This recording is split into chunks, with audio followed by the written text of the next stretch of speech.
திருப்பூரில் தனியார் பள்ளியின் சார்பில் கோடைக்கால நீர்மோர் பந்தல் திறப்பு விழா நிகழ்ச்சி நடைபெற்றது. சட்டமன்ற உறுப்பினர் கா. செல்வராஜ் ரிப்பன் வெட்டி திறந்து வைத்தார். திருப்பூரில் கோடை வெயிலின் தாக்கத்திலிருந்து பொதுமக்களை காக்கும் விதமாக திருப்பூர் கிட்ஸ் பள்ளி குழுமம், திருப்பூர் அன்புடன் அறக்கட்டளை மற்றும் திருப்பூர் செய்தி மக்கள் அமைப்பு சார்பில் கோடைக்கால நீர்மோர் பந்தல் திறப்பு விழாவானது மத்திய பேருந்து நிலையம் முன்பு நடைபெற்றது. இதனை திருப்பூர் தெற்கு தொகுதி சட்டமன்ற உறுப்பினர் செல்வராஜ், மாநகராட்சி மேயர் தினேஷ்குமார் ஆகியோர் ரிப்பன் வெட்டி துவக்கி வைத்தனர். தொடர்ந்து மகளிர் தினத்தை முன்னிட்டு கேக் வெட்டியும் பெண்களுக்கு வழங்கப்பட்டது. மேலும் பொதுமக்களுக்கு நீர்மோர், தர்பூசணி, வெள்ளரிக்காய் உள்ளிட்ட பல வகைகளும் வழங்கப்பட்டது.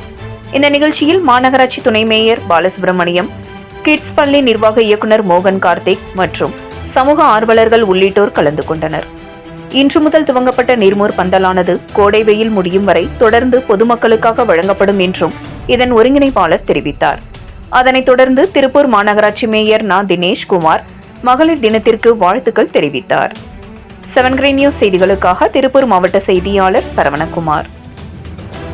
விரைவுபடுத்துங்கள் என்கின்ற கோட்பாடை இந்த ஆண்டு உலகமெங்கும் கொண்டாட வேண்டும் என்று அறிவுறுத்தியிருக்கிற நோக்கம் மகளிருக்கான உண்மைகளை நிலைநாட்டவும் பாலின சமுதாயத்தை உருவாக்கினார் என்கின்ற சந்தர்ப்பத்தோடு இந்த ஆண்டு ஐநா சபை அறிவித்திருக்கிறது. இந்த நல்ல நாளில் நம்முடைய அருமை தாய்மார்களுக்கும் சகோதரிகளுக்கும் மகளிருக்கு வாழ்த்துக்களை உங்களுடைய ஒவ்வொருவருடைய வாழ்க்கையிலும் உங்களுடைய எண்ணங்கள் நிறைவேற வேண்டும். அதற்கு என்றென்றும் நாங்கள் உறுதுணையாக இருப்போம் என்ற செய்தியை வாழ்த்துக்களை தெரிவித்துக் கொள்கிறேன்.